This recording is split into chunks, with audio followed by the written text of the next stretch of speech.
Donc, comme j'ai dit, on va faire Bezrat Hashem 2 shiurim, petit. Un sur la parashat Shavua et un sur, si on a le temps après, sur Shavuot, pour une petite akdama. Sur la parashat de la semaine, c'est écrit dans la Torah que on parle donc de parashat Nasso. On parle donc, excusez-moi, de la femme qui est sota. Et la Torah nous dit, donc je résume le procédé, si une femme mariée s'isole, ce qu'on appelle yichud. Yichud, c'est s'isoler de façon privée, c'est-à-dire avec un homme qui n'est pas son mari, dans un endroit qui est clos, qui ne donne pas vue sur l'extérieur, etc. Et que son mari s'aperçoit qu'ils se sont isolés. Bon, personne ne voit ce qui s'est passé à l'intérieur, mais il voit qu'il y a eu isolement. Il prévient sa femme. Il dit, écoute, ça me dérange. Parce que déjà, c'est un interdit grave. Il faut savoir qu'on n'a pas le droit de s'enfermer dans un endroit avec une autre femme que sa propre femme. Donc c'est interdit. Écoute, ça me dérange, je te mets en garde, ne refais plus ça. Maintenant, la femme retourne et elle s'isole encore. Alors dans ce cas-là, il a une suspicion contre sa femme. Peut-être que Chas Veshalom, elle a fait une bêtise. Alors puisqu'il y a une suspicion, maintenant, la Torah ne veut pas laisser l'homme. Il n'y a pas de preuve. On ne peut pas dire que la femme a fait une avéra ou qu'elle n'ait pas fait une avéra, puisque on n'a pas vu. Donc il n'y a pas de témoins qui peuvent dire quoi que ce soit. Donc le mari garde toute sa vie une suspicion sur sa femme. Et ça fait des problèmes de Shalom Bayit. Hachem, il n'aime pas ça. Alors il dit, on va régler le problème. On va enlever le doute. Comment on fait? Sota. Donc on amène la femme chez le Kohen. Le Kohen lui fait vérifier, lui demande peut-être d'avouer, parce que si elle avoue, alors ça s'arrête là. Si vraiment Bémet, elle a fait une avéra et qu'elle avoue, il n'y a pas besoin d'aller plus loin. Par contre, si elle persiste, elle dit non, mais je n'ai rien fait, ce qui peut être le cas, on ne sait pas, on reste donc en cas de doute. La Torah demande de faire tout un processus dans lequel on va dissoudre toute la section en cours, on va mettre une certaine cendre avec de l'eau, on va tout mélanger et on va lui donner à boire. Si la femme a fauté, alors elle quitte ce monde dans d'atroces douleurs. Attention, c'est pas que elle est la personne avec qui elle a fauté, même si lui il a rien bu. Ah ouais. Ouais. De la même manière que elle, il y a écrit qu'elle gonfle et malheureusement ça finit mal. Et la même où que soit le type en question, même lui, on ne sait même pas que c'était lui. Et bien d'un coup, en même temps qu'elle, il subit la sentence. Par contre, si la femme est une sadéquette, elle n'a rien fait de mal, et que son mari l'a jugée pour rien, alors la Torah nous dit, elle sera bénie. Qu'est-ce qu'elle sera bénie? Elle aura une descendance, une postérité. Sur ce cas-là, il y a une Gemara dans Masechet Brachot, page 31b, qui raconte Hana. Vous connaissez tous l'histoire de Hana, c'est la mère de Shmuel Hanavi, qui va au Beth Amikdash pour prier. Enfin, c'était pas le Beth Amikdash, mais elle va pour prier. Et Élie la voit, Élie le Kohen, avec un Aïn, pas avec un Aleph, la voit, et il a l'impression qu'elle est ivre, il lui parle, etc., etc. On a appris de Hana, toutes les halakhot de la Tfila, on les a apprises de Hana. Parce que c'est la première qui a pris à voix basse, etc., etc. Et la Gemara dit que Hana, elle a dit, à Akadosh Baruch Hu, il lui a fait le dit suivant, elle a dit, soit tu me donnes un enfant, soit je fais jouer un critère de ta Torah pour te forcer la main. C'est quoi? Il y a écrit que si une femme elle est jugée sota, alors on lui fait boire les eaux. Si elle n'a rien fait de mal, alors qu'est-ce qu'elle aura? Elle aura une bracha. C'est quoi la bracha? C'est qu'elle aura des enfants. Alors moi je vais faire quoi? Mon mari s'appelle Elkana, devant lui, je vais lui montrer que je m'isole avec un homme.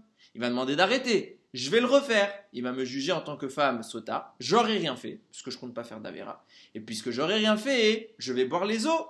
Et j'aurai un enfant, parce que cette fois, les eaux, il y a écrit dans ta Torah que la femme qui a rien fait de mal et qu'on lui fait quand même boire les eaux, alors toi, tu lui as donné une postérité. Moi, je suis stérile. Il va se passer quoi? J'aurai rien fait et tu me donneras une postérité. En clair, elle trouve un vice de forme. Dans ta Torah, j'ai trouvé le moyen de vaincre la stérilité. Oui. Mais c'est pas avec une arrière-pensée, ça. C'est pas grave. Elle a dit qu'elle va faire comme ça. Alors, je précise. Tous les Mefarshim s'interrogent sur l'attitude de Hana. Pourquoi? Cette fille-là, elle est très bonne. Cependant, elle propose de faire Yichud avec un homme. Or, Yichud, c'est déjà un interdit. Certes, il n'y a pas de sanction par le Beddin, mais c'est déjà un interdit en soi. Donc, comment elle se permettrait de faire ça? Alors, il y a plusieurs explications. Il y a le Pnei Yeshua qui dit non, elle ne comptait pas vraiment le faire à ses services qu'à titre d'argumentation. Il y a d'autres Mefarshim qui disent, je crois que c'est le Khatam Sofer, qui disent non, elle comptait s'isoler de façon permise. Ça veut dire s'isoler en laissant la porte ouverte, qu'on peut voir ce qui se passe à l'intérieur. Mais ça s'appelle un isolement qui va créer la suspicion, qui va l'amener à boire les eaux de Sota, etc. En tout cas, elle dit à Kadosh Baruch Hu, voilà, soit tu me donnes l'enfant direct, soit je ferai ça. Résultat des courses, Baruch Hashem, elle a eu un enfant, elle n'a pas eu à faire ça. Sur cette base, le Or HaChaim HaKadosh va expliquer l'attitude d'Abraham vis-à-vis de Sarah. Vous connaissez tous l'histoire de l'Ech Lecha. Abraham s'en va, il doit arriver dans une terre qu'il ne connaît pas, il arrive où? Eretz Israël. Manque de peau, c'est la famine. Où va Abraham? En Égypte. Sur la route, il se rend compte combien sa femme est une beauté. Elle est particulièrement belle. Et il se dit, je vais aller là-bas, ils vont faire quoi? Ils vont me tuer moi. Ils vont la prendre elle. Alors il va voir Sarah, il lui dit, fais-toi passer pour ma sœur. Comme ça, il y a écrit, ils vont me faire du bien. Rachid dit, ça veut dire quoi? Ils vont me faire du bien, ils vont me faire des cadeaux. Déjà, c'est assez suspect de l'attitude d'Abraham, il cherche des cadeaux. Il y a écrit, Vechayeta nafshi biglaler. Et mon âme vivra par toi. Alors Rami dit, mais c'est quoi cette histoire? Abraham Avinu, pour vivre, il met sa femme en péril. C'est le jour et la nuit. Qu'est-ce qui se passe? C'est le monde à l'envers. Il veut vivre, donc sa femme, c'est pas grave qu'elle se fasse attraper par Paro. Réponse du Or HaChaim HaKadosh, il dit non, Abraham, il savait que sa femme elle était stérile. Qu'est-ce qu'il a dit? Il a dit le même argument que Hana, je vais l'utiliser. Ma femme elle n'a pas d'enfant, je veux un enfant de ma femme. Je veux une succession. Qu'est-ce qu'il fait? Qu'est-ce qu'il fait Abraham? Il dit je vais dire qu'on n'est pas mariés. Parce que sinon on va me tuer. Ça c'est sûr. Mais ce que je veux en effet, c'est que Sarah se fasse attraper. Je sais, j'ai pas de doute qu'Hachem la sauvera, c'est une sadéquette, donc c'est pas grave. Maintenant, moi qu'est-ce que je veux dans ça? Je veux que Paro croit qu'il peut se marier avec elle, pour qu'il se retrouve en état d'isolement avec elle, en état de yichoud. Et puisque c'est une femme mariée, elle entre dans la halakha de quoi? De sota. Et puisqu'elle est sota, et qu'elle ne va pas fauter, alors qu'est-ce que tu lui dois à Kadosh Baruch Hu? Des enfants. Ouais. Et il va lui faire le coup 2 fois. Une fois avec Paro et une fois avec Avimelech. Sarah va se faire enlever 2 fois. À chaque fois, Hachem va la sauver.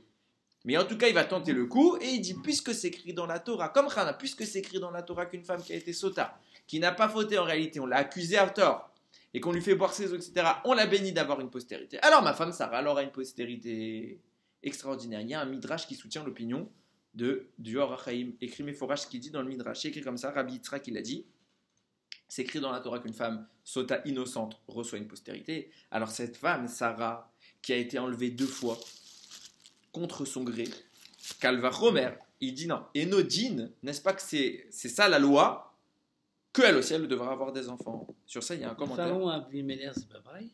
Non, c'est 2 personnages différents. Non. Avimelech c'est Pelishtim. Ah d'accord. Ok. Alors, le Yédé Moshe il s'arrête sur ce midrash, il dit mais je comprends pas. Il écrit Enodine. Ça veut dire, n'est-ce pas que légalement, tu lui dois un enfant? Dans le cas de Sarah, le Midrash, il dit, n'est-ce pas que légalement, tu lui dois un enfant? Il entend par là, le Yédé Moshe, il dit, ça veut dire quoi? Ça veut dire que Hachem, il a fait un jugement, Enodine, légalement, il a dû démontrer que Sarah, elle devait avoir une bracha, un enfant. Or, c'est écrit dans le Yerushalmi, quand il s'agit d'un cadeau, d'une bonne nouvelle, Hachem, il agit sans demander à personne. Quand est-ce qu'il fait appel à son tribunal? Quand il s'agit d'une mauvaise nouvelle. Pourquoi? Pour que ce soit juste. En tout cas, c'est que ce soit un jugement qui a été rendu. Et là, quand c'est une mauvaise nouvelle, alors on a besoin du tribunal. Il dit, mais dans notre cas à nous, Hachem, il est en train de faire un jugement. Il dit, Enodine, n'est-ce pas que la loi veut qu'elle lui donne une bracha? Mais là, on est dans une bonne nouvelle. Il veut lui donner un enfant. Est-ce que Sarah, c'est une bonne nouvelle ou une mauvaise nouvelle pour elle? C'est une bonne nouvelle, alors il n'a pas besoin de passer par un tribunal. Écoutez ce qu'il dit le Yédé Moshe. Il dit, mais non. Pourquoi il a besoin de passer par un tribunal? Parce que tout ce que je viens de vous dire, c'est une marloquette. Ça veut dire quoi?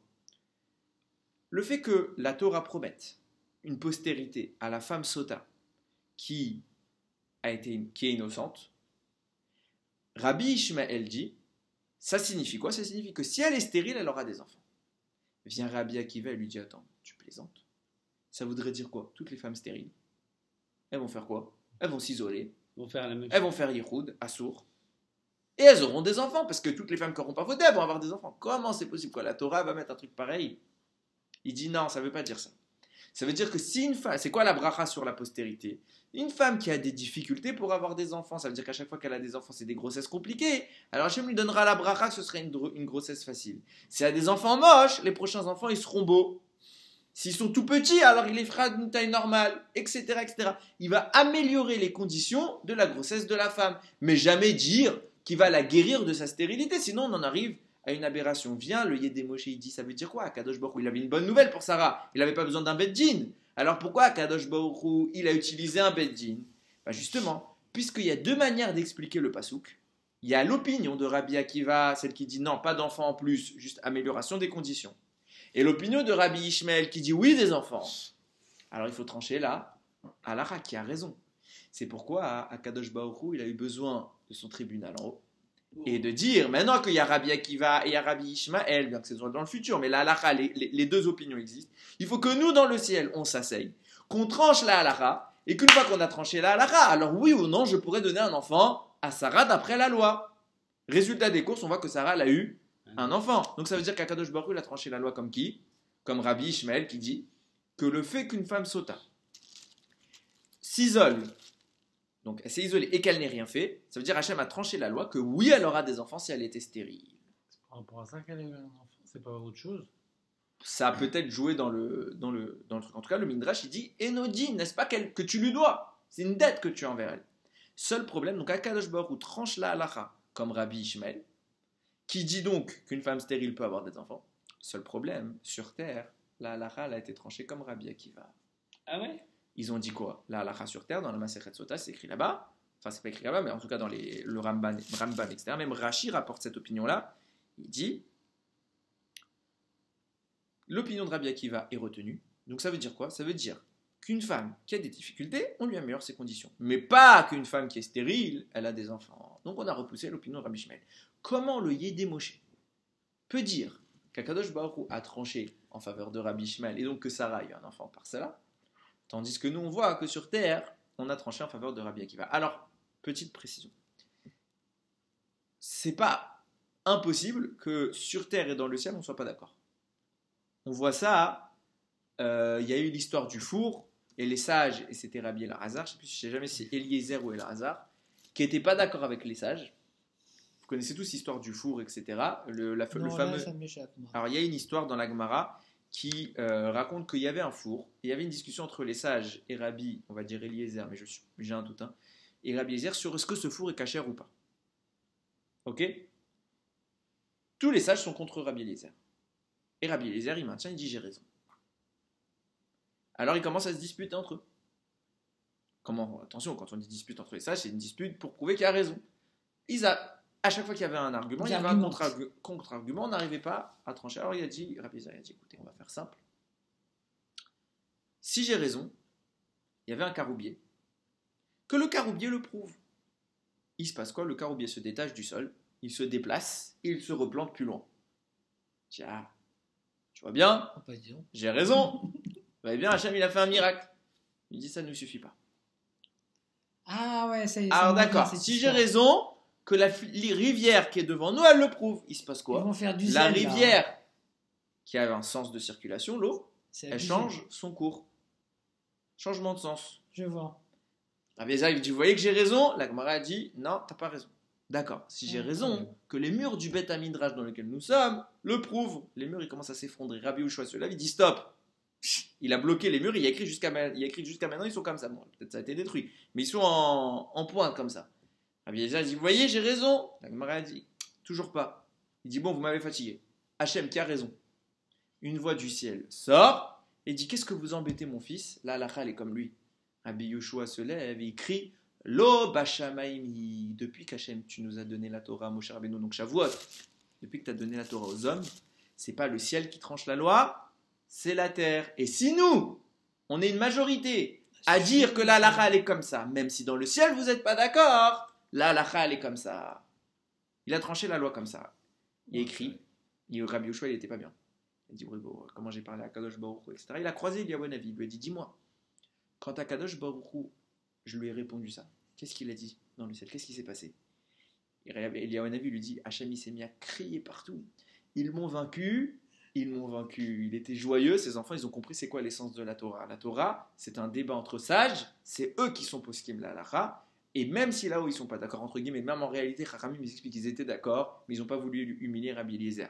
Cependant, l'Oba Shamaimi, c'est plus le ciel qui tranche chez nous. Donc c'est possible. On peut imaginer que dans notre cas à nous, Sur terre, ils ont dit Rabbi Akiva a raison, mais dans le ciel, Hachem pense que Rabbi Ishmael, il a raison. Cependant, il y a mieux. On peut dire qu'en réalité, même dans le ciel, ils ont tranché comme Rabbi Ishmael.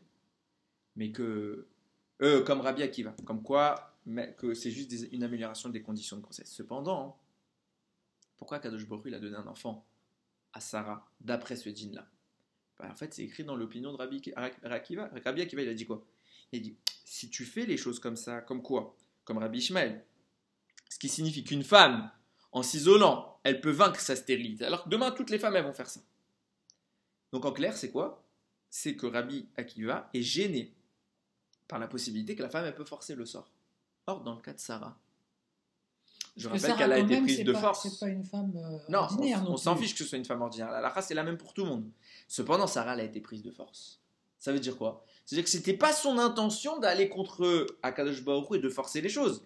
Elle a été victime de ça. Et comme elle a été victime, jamais dans son cœur, elle a voulu dire « je vais m'isoler », etc. En clair, c'est un cas de force majeure, un cas de... Et comme c'est un cas de force majeure, même Rabbi Akiva, il pourrait dire, il se peut fortement que même Rabbi Akiva dise, là, mon argument de dire, je ne veux pas que la halakha, enfin je ne pense pas que les eaux de Sota puissent guérir une femme stérile parce qu'elles vont tous le faire. Là, c'est pas qu'elle a voulu, c'est qu'elle l'a subi. Puisqu'elle l'a subi, pourquoi pas? Maintenant, pourquoi pas? Et si demain, alors. Une femme, elle peut pas le subir. Sinon, dans ces cas-là, il faudra en plus qu'elle l'ait subi 2 fois. Parce qu'une fois que son mari, c'est comme Sarah, une fois que son mari la mette en garde et une deuxième fois qu'elle le refasse. Ok? Mais là, Sarah, elle a vécu la chose. Elle n'a pas dit je vais m'isoler pour avoir un enfant. On l'a prise, elle a été isolée. Et du coup, c'est pas intentionnel. Donc dans ce cas-là, l'argument de Rabbi Akiva contre Rabbi Ishmael n'existe plus. Donc peut-être, je dis bien peut-être, c'est mon avis, mais peut-être que Rabbi Akiva, il serait d'accord dans ce cas-là de dire Rabbi Ishmael, il a raison. Là, dans ce cas-là, on peut donner un enfant. C'est pour ça qu'Akadosh Baruch Hu s'est assis avec son tribunal pour dire bien que la halakha ne m'autorise pas à donner un enfant à Sarah parce que la halakha c'est Rabbi Akiva. Cependant, dans un cas comme celui-là où Sarah elle a été enlevée et qu'elle n'a pas eu l'intention de profiter de la sota, alors oui, on peut lui donner un enfant. Et ça nous amène à un détail extraordinaire qui va nous permettre de comprendre c'est quoi le rapport. Pourquoi une femme qui est sota, on lui donne une amélioration des conditions de grossesse. Et peut-être même parfois, un enfant comme c'est le cas avec Sarah. Il y a un Rashi qui dit, invraisemblable, en fait c'est un midrash ou une mara, je ne sais plus, il dit comme ça, il dit, juste avant la sota, dans la Torah, on nous parle des matnot keuna. Matnot keuna, c'est tous les cadeaux qu'on doit faire au Kohanim, la trouma, etc., les bikurim, tout ce qu'on doit donner au Kohanim. Il dit, pourquoi on a juxtaposé ces deux sujets? Pourquoi on a collé les cadeaux des Kohanim avec la sota? Il répond Rashi, pour te dire que si un homme se retient de donner aux Kohanim ce qu'il leur doit, alors contre son gré, il sera amené à aller voir un Kohen, parce que sa femme deviendra sota, il aura besoin du Kohen. Parce que seul le Kohen peut faire le test de la sota et personne d'autre. Donc en clair, tu es mésalzel, tu méprises le Kohen, alors tu vas voir que tu auras besoin de lui tôt ou tard. Maintenant, quel est le rapport? Pourquoi elle a déjà sota? On a plein de cas, on peut imaginer qu'on va voir le Kohen. Mais là, sota, quel est le rapport entre le fait de ne pas donner? C'est quoi vous savez qu'Hachem, il punit toujours mida, keneged mida, mesure pour mesure. Quel est le rapport entre j'ai pas donné la trouma au Kohen, ma femme, elle va devenir sota? Chazve shalom. Quel est le lien? Réponse de Chazal, c'est très simple. Le Kohen, c'est qui? C'est celui qui fait le lien entre l'homme et Akadosh Baruch. Quand j'ai fait une avéra, je vais voir qui? Le Kohen. Pourquoi? Il va me faire le sacrifice. Il va me faire quoi? Kapara. Réparation de ma faute. Et je vais revenir grâce au Kohen à l'état où je n'ai pas fait de faute. Donc mon lien avec Akadosh Baruch Hu va se reconstituer. C'est qui m'assure cette jonction entre le haut et le bas, entre Hachem et nous? Le Kohen. Tu lui donnes pas à manger, donc tu détruis cette jonction entre toi et Hachem. Or, Akadosh Baruch Hu, c'est le mari, et les Bnei Israël, c'est quoi? C'est l'épouse. Donc en clair, tu détruis le mariage entre Hachem, c'est ça Shavuot. À Shavuot, Akadosh Baruch Hu, il a pris la choupa, il a pris le arsena, il l'aura mis au-dessus de la tête. Il leur a dit, comme nous on dit à la femme, Ariat Mekudeshet, ça veut dire quoi? C'était un toit pour faire une choupa, pour dire maintenant, dorénavant, vous êtes à moi, vous êtes mon épouse. Le clan d'Israël est littéralement marié avec Akadosh Baruch Hu. Et Chazal, il pose toute sa question, c'est une des grandes questions sur Shavuot. C'est quoi cette histoire? Hachem, il a forcé le clan Israël. Là, il est venu avec une montagne, il a dit soit vous acceptez, soit je vous écrase. Qui n'aurait pas accepté? Réponse, j'ai entendu une réponse sympathique. Encore une fois, on va jouer sur la halakha. C'est écrit comme ça dans la halakha. Si un jour, chas v'shalom, il y a une femme, elle se fait violer. Ok. Maintenant, on parle surtout à l'époque, je pense. Ça s'expliquerait aujourd'hui si elle le voulait. Mais si elle le veut, et elle veut maintenant se marier avec son violeur. Alors attention, c'est pas une marboula. On parle de quoi? On parle du cas où le type, c'est un pourri. Attention, la Torah ne justifie en aucun cas cette attitude et qu'on ne me fasse pas dire l'inverse. Maintenant, le gars, il a fait tchouva. Il s'en veut grave, il s'excuse près de la femme, etc., etc. Il se met à genoux. Et maintenant, la femme, elle part du principe, bon, maintenant que j'ai malheureusement été violée, il y a une rumeur sur moi dans toute la... Les gens ne voudront pas toujours se marier avec moi. Malheureusement pour elle. Alors elle se dit, bon, le type en question, il a fait tchouva. Maintenant, c'est un gars qui est... Bon, Baruch Hashem, il a regretté ce qu'il a fait. Maintenant, j'ai peut-être un espoir de me marier avec lui. Bon, moi, je suis marié. Si elle le veut, et uniquement si elle le veut, Chaz Vesham de dire que la Torah le force, mais si elle le souhaite, elle peut se marier avec son mari. Seul détail fondamental, dans un cas aussi saugrenu, attends bien, écoute bien, je ne sais même pas si ce cas il a existé un jour, Impossible. mais pourquoi je dis ça? Dans un cas aussi saugrenu, vous savez que pour un divorce, c'est toujours le mari qui donne le guet. Donc le mari a le pouvoir de dire à sa femme, du jour au lendemain, on se sépare ou pas, mais tant qu'il ne donne pas, il n'y a pas. C'est entre guillemets, c'est lui qui a l'avantage. Par contre, dans ce cas-là, où la femme a été violée, il perd son avantage. Il ne peut jamais divorcer de sa femme, à part si elle le veut. Pourquoi je vous dis ça? Parce que c'est exactement ce qui s'est passé au Arsinaï. Akadosh Baruch Hu, il vient et il nous force.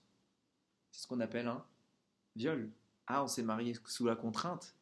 Si on accepte, tu ne peux plus jamais nous divorcer.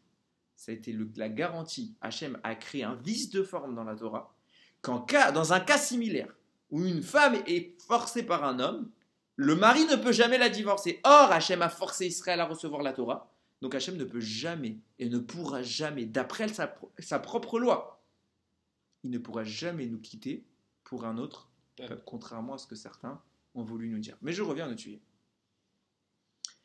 Le cas du Kohen. Maintenant, Hachem et Israël sont un peuple qui sont mariés. Enfin, Hachem n'est pas un peuple. Hachem est le mari et le peuple est la femme. Quand moi je ne donne pas à manger au Kohen, je détruis le lien qui unit le mari à sa femme. Puisque je ne donne plus au Kohen, c'est son bien. Hachem il te dit, ah tu me fais ça à moi, alors je te fais ça à toi. Tu détruis le lien entre le mari et la femme, je détruis le lien entre le mari et sa femme. Toi, dorénavant, hein, peut-être que ta femme elle va être Chas v'Shalom Sota. Pourquoi? Parce que je détruis le lien entre toi et ta femme. Oui. C'est-à-dire que le Kohen, il ne fait pas partie des Béné Israël. Enfin, Non, les Béné Israël, les Kohanim ni les Lévim ne font partie d'Israël. Il écrit clairement, les Kohanim sont l'héritage, les Lévim en général, donc j'inclus les Kohanim par là, ne font pas partie d'Israël, c'est l'héritage d'Hachem. On voit ça. Il y a 13 tribus si tu comptes bien. Lévi n'est pas une tribu. Il n'a même pas d'héritage en Israël. Hachem lui a tout retiré. Il a dit, c'est moi votre héritage. Vous êtes à moi. À part. Complètement à part. C'est qui eux? Quel est le statut de ce peuple? Jonction. D'ailleurs, Lévia, Lévi, ça veut dire se rassembler. Donc on peut même pas la compter comme tribu, quoi. Non, preuve en est, Yosef a 2 tribus. Yosef, il a Ménaché et Ephraïm. Si tu comptes il y a 12 frères. Si Yosef, il a 2, ça fait 13. Pourquoi 12 alors? Pourquoi 12 tribus? Parce que Lévi n'est pas une tribu. Je reprends mon propos. Je disais donc, pourquoi le Kohen, si on ne lui donne pas les matnot keuna, alors ça a un impact sur la personne qui ne lui a pas donné, on le prive de l'union avec sa femme. C'est ce qu'on est en train de dire. Il faut savoir qu'il y a écrit dans la Torah, 3 êtres s'associent pour donner la vie. L'homme, sa femme et Hachem. D'accord? En clair, l'union, la conception, c'est un rapprochement extrêmement sain avec Akadosh. C'est une fusion avec Hachem. Nous créons le corps et lui s'associe à ça. Il donne la neshama. Et du coup, qu'est-ce qui se passe? Lorsque nous, on nourrit pas le Kohen, donc en clair, ça a quoi pour conséquence? Ça crée un éloignement vers Akadosh Baruch Hu. Or, c'est qui est impacté par ça? Ça devrait être que moi. Pourquoi la femme? Ah oui. Quel est le rapport? Elle est victime de ce qu'elle n'a pas fait. Or, Qu'est-ce qui se passe par la suite? On lui dit, on va faire les tests de Sota. Si en effet elle a fait une Avera, alors oui, bon, fini, Shalom à Israël, t'as fait une Avera. Par contre, si elle n'a pas fait d'Avera, elle a été punie pour rien. Donc elle, qu'est-ce qu'elle a eu comme attitude? Elle a eu une attitude opposée à celle de son mari. Son mari s'éloigne d'Akadosh Baruch Hu, mais elle n'a pas mérité de s'éloigner d'Akadosh Baruch Hu. Donc elle, en réalité, Akadosh Baruch Hu lui dit, je t'ai fait souffrir, je t'ai humilié à cause d'un éloignement de ton mari. Mais toi, tu n'as rien fait, donc je dois maintenant te compenser cet éloignement, enfin cette sanction que je t'ai donnée, cette humiliation. Or, cette humiliation, elle tire sa source de quoi? D'un éloignement. Quelle est la compensation? C'est quoi le lien opposé à l'éloignement? C'est le rapprochement. Donc je vais te rapprocher inversement proportionnel à ce que ton mari s'éloigne. Donc ça veut dire que la femme va connaître une proximité supérieure avec Akadosh. Baruch Hu, conséquence de quoi? Elle va devenir l'associée d'Hachem. Elle peut avoir des enfants. Puisque dans la conception d'un enfant, il y a Akadosh Baruch Hu. Là, elle va vivre un rapprochement avec Akadosh Baruch Hu grâce à ces eaux-là qui va lui donner le moyen. C'est vrai que ça s'applique jusqu'à aujourd'hui. Pourquoi? C'est-à-dire sur quoi tu parles? Elle est toujours actuelle, ce que je veux dire. Le cas de L'éloignement Sota du Cohen, parce qu'on Non, s'en préoccupe plus. aujourd'hui on donne plus la Trouma au Kohanim, Voilà. et il n'y a plus le cas de Sota. On s'en Donc, préoccupe plus. tout n'est pas en cours. Mais cependant, ce qu'on est en train de dire, c'est que l'éloignement que son mari engendre, on doit le répercuter à l'envers sur la femme qui n'a pas fauté. Puisqu'on doit le répercuter à l'envers sur la femme qui n'a pas fauté, alors on doit la rapprocher d'autant plus d'Akadosh Baruch Hu. Ah, ta femme elle a été Sota comme promise, parce que toi tu t'es éloigné d'Hachem. Maintenant, tu as compris que ta femme elle a rien fait, tu as compris ton erreur, tu as fait tchouva, maintenant vous pouvez avoir des enfants. Conséquences opposées. Et c'est ça tout le rapport avec Rabbi Akiva. Rabbi Akiva dit, attention, on parle d'un cas où elle n'a rien fait de mal. C'est-à-dire quoi? Ça veut dire que si elle n'a rien voulu faire de mal, que c'est pas de sa faute, alors oui, on lui donne des enfants. C'est exactement ce qu'on a dit dans notre ménage. Et ça, regardez, c'est intéressant. C'est ça la bracha qu'Akadosh Baruch Hu il a donnée pour la Sota. Et la conséquence, ça a donné qui? Ça a donné Yitzhak. Ça veut dire que tout est un lien, tout est un rapport de proximité avec Akadosh Baruch Hu. Et ça me fait bifurquer justement sur Shavuot. On voit que on va maintenant vivre Bezrat Hashem Shavuot. Shavuot, c'est quoi? C'est le jour de Matan Torah. D'ailleurs, tout à l'heure, Racharbit nous a dit un beau Dvar Torah que je me permets de répéter en son nom. C'est quoi Matan Torah? Matan Torah, c'est le moment où Hashem nous a donné la Torah. Waouh, super. Il y a écrit qu'Abraham, il faisait toute la Torah. Il y a écrit que tous les Bnei Israël connaissaient toute la Torah. Tu m'as donné quoi? Avec la névoie. Tu m'as donné quoi? Quelle est la nouveauté dans ma Torah? Réponse du Rach Haïm Kadosh. Non. Jusque-là, la Torah était à titre facultatif. Dorénavant, elle est à titre obligatoire. En clair, conséquence, ce que veut dire le Rach Haïm, qu'il dit de façon explicite d'ailleurs, il dit jusqu'à maintenant, tu fais Torah au mitzvot, c'est bien. C'est clair, c'est un plus. Mais si tu fais pas Torah mitzvot, t'es pas puni. T'as pas de sanction. Si tu fais pas Shabbat, t'es pas chayav mita. C'est ce qui a permis à Yaakov d'épouser 2 sœurs. C'est interdit dans la Torah. S'il ne le fait pas, il n'y a pas de sanction. Quand il y a un intérêt à le faire, quand il y a quelque chose qui justifie qu'on le fasse, alors oui. Mais maintenant que la Torah existe, si tu fais ça, tu dois être sanctionné. Alors il pose le Ramchal, il pose la question. Et on n'appelle pas ça Matan Torah. On n'appelle pas ça le don de la Torah. Appelle-moi le don de la sanction. Parce que jusqu'à maintenant, si je faisais pas Torah mitzvot, j'étais pas sanctionné. Maintenant, tu me donnes Torah mitzvot, si je fais pas, je suis sanctionné. C'est pas un beau jour pour moi. C'est un jour qui est en problème. C'est quoi Matan Torah? Qu'est-ce que tu m'as donné? C'est un beau cadeau. Tu m'as pas donné de cadeau. Réponse. Il est écrit que Gadol Ametzuvé VOC est plus grand celui qui a reçu l'ordre et qui agit que celui qui n'a pas reçu l'ordre et qui agit. Pourquoi il est plus grand? Parce qu'à la seconde, nous on est faible. On n'est pas Abraham, Yitzhak, Yaakov. On n'a pas les forces de faire la Torah. On est très faible. Hachem, il vient et te dit, je te donne l'ordre. Pourquoi? Parce qu'à la seconde où Hachem donne l'ordre, il t'impacte une force capable de supporter cet ordre. Avant Matan Torah, un Ben Israël, Shabbat c'est trop dur pour lui. Après Matan Torah, c'est accessible. Parce qu'Hachem, il t'a donné une force qui te permet de faire ce qu'il t'a ordonné de faire. C'est pour ça qu'on l'appelle Matan Torah, c'est un cadeau. On t'a donné la Torah. Parce qu'Hachem t'a donné une force qui t'accompagne, qui peut dorénavant faire que tu étais faible, tu n'étais pas en mesure de respecter les 613 000. Dorénavant, tu es en mesure. Exactement, ça, c'est l'idée. Ouais. Il nous donne la force qui nous permet de faire. Et regardez un peu ce qui s'est passé. On va encore parler d'Avraham. Avraham, il va faire un sale coup au Malachim. Mais un vrai sale coup. Et Baruch Hashem qui leur a fait ce sale coup.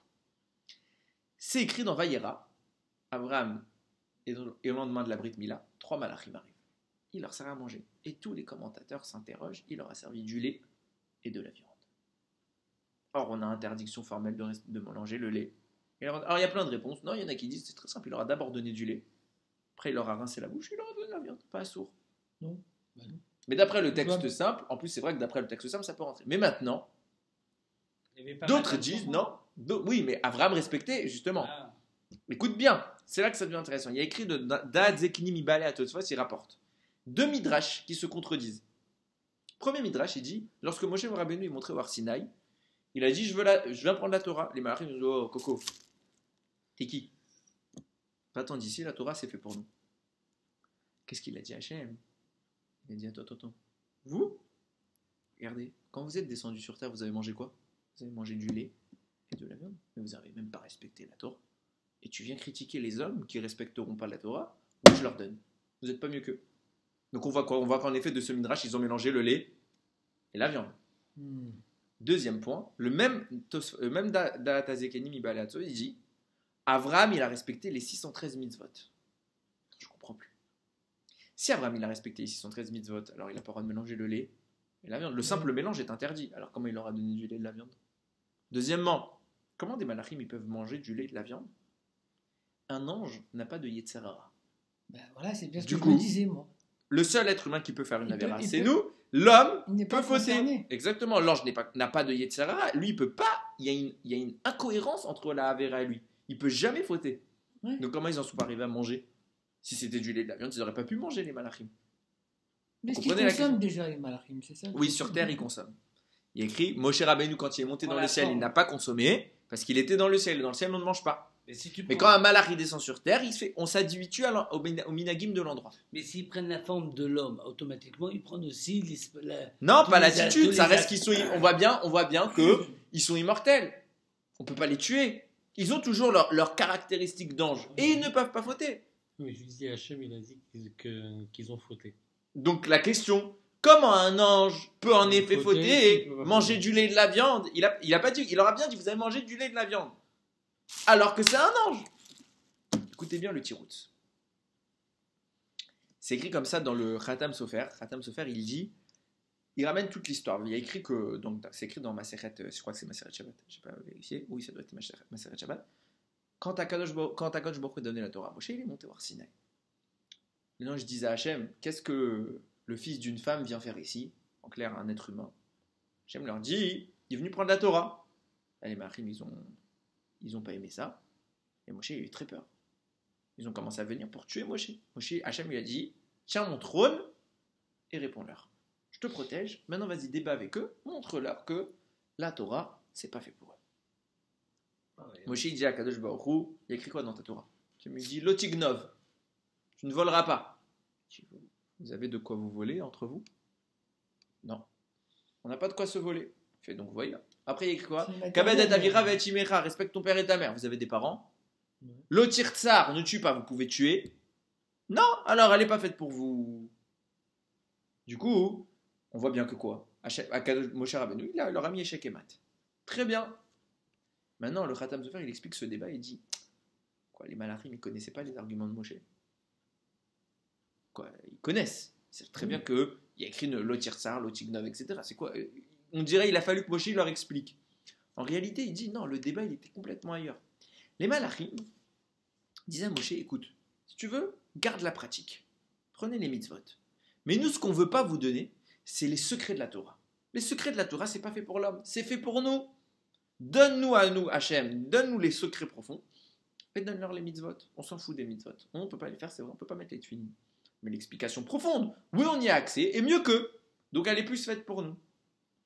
Ça, c'est ce qu'explique le Khatam Sofer. Mais quand tu écoutes l'explication du Khatam Sofer, tu comprends plus rien. Alors, c'était quoi le débat entre Moshe et les anges? Moshe, il a donné quoi comme argument? Il a donné l'argument des mitzvot. Kabedet avicha vatimicha, lotir tsar, lotignov. Il a donné des mitzvot. Donc si c'est pas ce qu'ils veulent, oui, il les a cassés, Moshe. Ils auraient dû répondre, très bien, on est d'accord. On n'en veut pas. Prends ça, laisse-moi la Kabbalah. Prends le reste. Et ils ont accepté. Qu'est-ce qui s'est passé pour qu'ils acceptent? Écoutez bien. C'est écrit que Abraham Avinu, ce jour-là, il leur a donné du pain. Or, problème, c'était Pessah. Comment Abraham peut leur donner du pain c'était à Pessah? Pessah. C'était Pessah. Le Sfat Emet, il écrit non. Pour quelle raison on ne mange pas de pain à Pessah? À cause du Chametz. Le Chametz, c'est quoi? C'est les forces du mal. La notion. Non, non, mais il n'y a pas de problème. Là, Abraham il faisait les 613 mitzvot. Mais la notion du Chametz, elle est problématique parce qu'elle représente, elle symbolise le mal. Elle symbolise le Yetzirah. Le Chametz, c'est ce qui gonfle. C'est toujours ce qui est dans le cœur de l'homme, la partie qui s'enorgueillit. Alors Hachem nous demande à Pessah, on ne mange pas ça. Le Sfat Emet dit pourquoi Abraham pouvait leur donner? Parce qu'Abraham a atteint un niveau où il a complètement annihilé les forces du mal. Et dans son pain, il n'y a pas de trace de Chametz au sens négatif. Il n'y a que le sens positif. Le pain d'Abraham, c'est comme de la manne. Il n'y a pas de défaut. Ils disent qu'il a fait le shalom avec Sarah. Oui, il a complètement annihilé. Et du coup, Abraham peut leur donner du Chametz parce que le défaut du Chametz n'existe pas lorsqu'il vient de chez Abraham. Pire que ça, concernant notre fameuse question du lait et de la viande, nous écrit le Malbim, non. Le lait et la viande sont interdits. C'est quoi le pasouk? Il dit Lote vachel geji bachalev imo. Tu ne feras pas cuire le chevreau dans le lait de sa mère. Ok? Ça s'applique quoi? Alors, Chachamim ont élargi à tout mélange de lait et de viande, mais ça s'applique donc à un animal qui a une mère. Or, Abraham, il leur a donné un animal, la viande qu'il a donnée, c'est un animal qui n'a pas de mère. Ça signifie quoi? Il a utilisé le Sefer HaYetzira. Comme le poulet. Non! Il a utilisé le Sefer HaYetzira. C'est quoi? C'est les secrets très profonds de la Kabbalah qui permettent à leurs détenteurs, lorsqu'ils sont en mesure de les utiliser, c'est aujourd'hui presque inexistant, ils permettent à des détenteurs de créer la vie. C'est écrit que les Tanaïm, les sages de la Mishnah, tous les veilles de Shabbat, ils créent un animal pour le manger Shabbat. Ça s'appelle ressembler à Kadosh Baruch Hu. Il y a écrit Betselem Elohim, à l'image de Dieu. Dieu veut que nous le ressemblions, que nous aussi nous atteignions la madrega, le niveau d'être capable de créer. Avraham leur a servi quoi? Un animal qui n'a pas de mère, un animal qu'il a fait apparaître. Sur cet animal-là, il n'y a pas d'interdiction de mélanger le lait et la viande. Ce qui nous explique pourquoi Abraham s'est permis de le leur donner. Et ce qui nous explique pourquoi les malachim ont pu le manger, parce que finalement ce n'est pas interdit. Ah, c'est pas interdit. Alors c'est quoi ce midrash qui dit qu'Hachem il leur a reproché? Ah, vous avez mangé le lait et la viande. Réponse, écoutez bien, c'est subtil. C'est plein de contradictions. C'est justement tout le vice de Abraham. Abraham, il leur a donné quoi? Le lait et la viande, c'est ce qu'on appelle, c'est toujours l'exemple qu'on cite en tant que roc. Un roc, c'est quoi? C'est une loi qu'on ne comprend pas. Le lait et la viande doivent être pratiqués, du moins initialement, sans comprendre la raison. Décret du roi. Soumission en tant qu'esclave d'Akadosh Baruch Hu. Tu ne dois pas savoir pourquoi. Les malachim, le fait qu'ils puissent le manger, ils savaient, ils ont vu Abraham créer cet animal? Non, alors c'est pour ça comment ils se sont permis de le manger? Ils auraient dû dire, ah, les viandes, c'est assourd. Et Abraham, il leur aurait répondu, non, mais je l'ai créé, c'est permis. C'est pas ce qui s'est passé, ils ont mangé. Pourquoi? Parce que les malachim ne voient pas le mal, ne sont pas impactés par le mal. En clair, quand se présente un fait devant eux, ils sont naturellement capables de savoir s'il est permis ou s'il est interdit. En clair, quand ils ont vu cette viande avec ce lait-là, ils n'ont pas demandé ce que c'était du mélange de lait et de la viande. Ils ont dit, est-ce qu'on voit émaner de ça un interdit ou pas? Est-ce qu'on voit émaner du Yetzirah? On ne voit pas émaner du Yetzirah, donc c'est que c'est permis. L'état d'ange leur a permis naturellement de comprendre que ce mélange était autorisé. Il y avait leur mission à faire. C'est-à-dire, le fait est que, est-ce qu'ils avaient le droit d'en manger? Nous, on serait venus chez Abraham, on leur dit Abraham Avinu, à source que tu me dis. Eux, ils n'ont même pas dit ça, ils sont venus, ils ont mélangé un bon carré de viande avec du fromage. Et ils ont mangé. Comment ils ont pu faire ça? Alors qu'ils ne savent pas que c'est permis. Nous, on sait parce que le Malbim, il nous a dévoilé, Abraham, il a utilisé la Kabbalah. Super. Mais ils ne l'ont pas vu faire. À ce moment-là, ils sont sur terre, ils ne voient pas ce qui se passe. Mais comme leur état de malach leur permet de distinguer le bien et le mal, ils ont vu qu'il n'y avait pas de mal. Donc ils ont dit, on peut manger. Et là vient Kadosh Baruch Hu et il leur met dans la face. Comment? Il dit, vous voulez les secrets de la Torah? Mais le lait, un cas comme le lait et la viande, pour le faire, ce cas, il faut que ce soit d'abord un roc. Sinon, ma Torah n'existe pas. Parce que dans ma Torah, le lait et la viande, c'est une loi qui n'a pas de sens. Qu'est-ce qui vous a permis à vous de manger ce lait et la viande et cette viande? C'est que pour vous, ça a du sens. En clair, vous êtes en incompatibilité avec ma Torah. Il y a une partie de ma Torah qui doit avoir du sens. Et une partie de ma Torah que vous devez faire en l'acceptant, en étant soumis. Sans comprendre. sans comprendre. C'est ce qu'on appelle un roc. Et vous, messieurs les malachim, vous comprenez. Vous n'êtes pas compatible avec ma Torah. Après, c'est possible que l'être humain, en commençant sans comprendre, finisse par comprendre. Ça, c'est l'objectif absolu. Mais le début doit se faire en état de soumission. Or, vous ne pouvez même pas vous soumettre. Parce que vous le faites en comprenant l'évidence. Pour vous, c'est évident qu'on ne doit pas mélanger du lait et de la viande. Pour un homme, c'est stupide de ne pas mélanger le lait et la viande. Pourquoi? Parce que le lait, c'est permis. La viande, c'est permis. Le lait, c'est bon. La viande, c'est bon. Pourquoi pas le mélange des deux? Les deux sont permis, mais on me dit, si tu les mets ensemble, c'est une bombe atomique. Nous, petits que nous sommes, on pige rien. Les malachim, ils te disent, évident. Il n'y a même pas de question. Parce qu'ils savent pourquoi. Et du coup, ils sont en incohérence. Ils ne peuvent pas comprendre l'objectif de cette mitzvah. L'objectif de ces mitzvot en général, de Rock, de Chukim, c'est d'être soumis à Kadosh Baruch. Vient à Kadosh Baruch où Moshe il leur donne des arguments et vient, il dit, mais Abraham, il vous a déjà tout cassé votre argument. Ah, vous voulez les secrets de la Torah? Mais oui, c'est justement parce que vous avez les secrets de la Torah que je ne peux pas vous laisser la Torah. Vous n'en avez pas besoin. En clair, vous venez voir Moshe Rabbeinu, il vous cite des choses simples. Il vous dit, mais non, on veut les secrets, garde tes choses simples pour toi. Ah, tu veux les secrets, mais tu les as les secrets. Pourquoi tu veux les secrets? Parce que c'est compatible avec ton niveau. Ah, c'est compatible avec ton niveau. Alors donc, tu n'es pas compatible avec la Torah.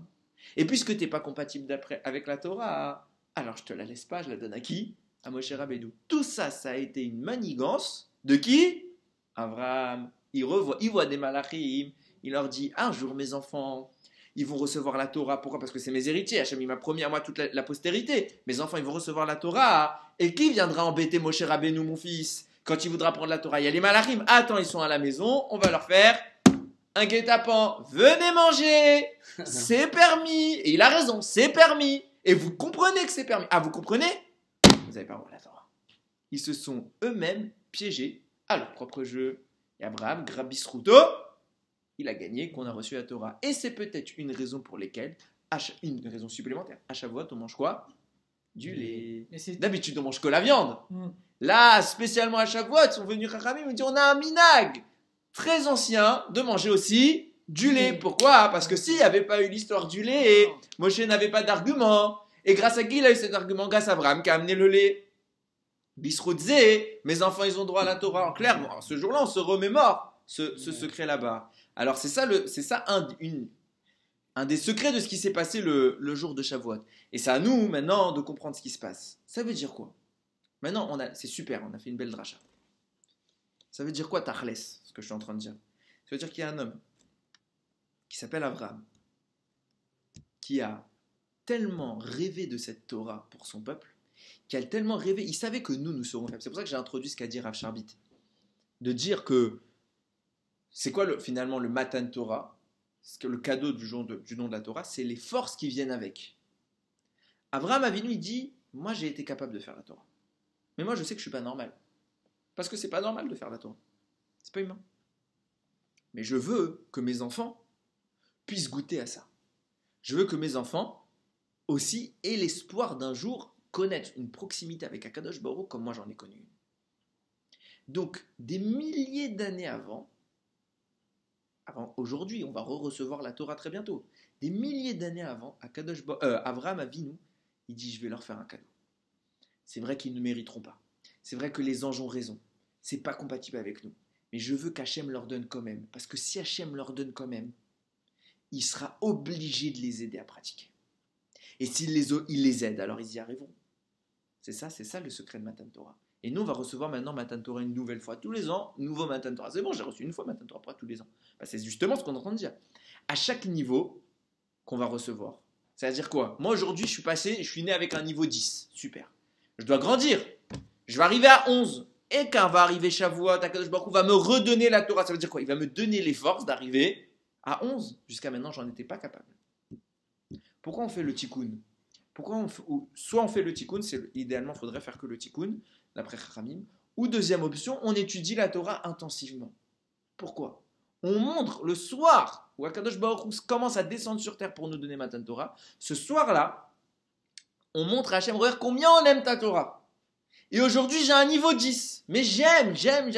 Fais-moi un cadeau supplémentaire. Donne-moi un Matan Torah. Donne-moi encore plus de force. Pourquoi? Comme ça, je peux arriver au niveau 11. Je revis un don de la Torah. Comme les Bnei Israël qui n'étaient pas capables d'être Avraham Avinu, Hachem est venu, il leur a dit je vous donne le potentiel d'Avraham Avinu.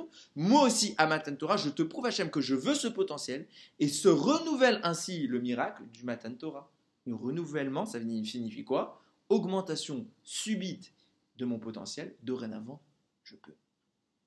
Le Mashiach ira encore maintenant. Je ne sais pas ce qui se passe après Mashiach. Tout ce que je peux dire, c'est ce qui va se passer très bientôt. Mardi soir, on n'a pas beaucoup de jours, il nous reste un jour. Donc demain, on se repose et mardi soir, Bezrat Hashem, on va tous étudier ensemble.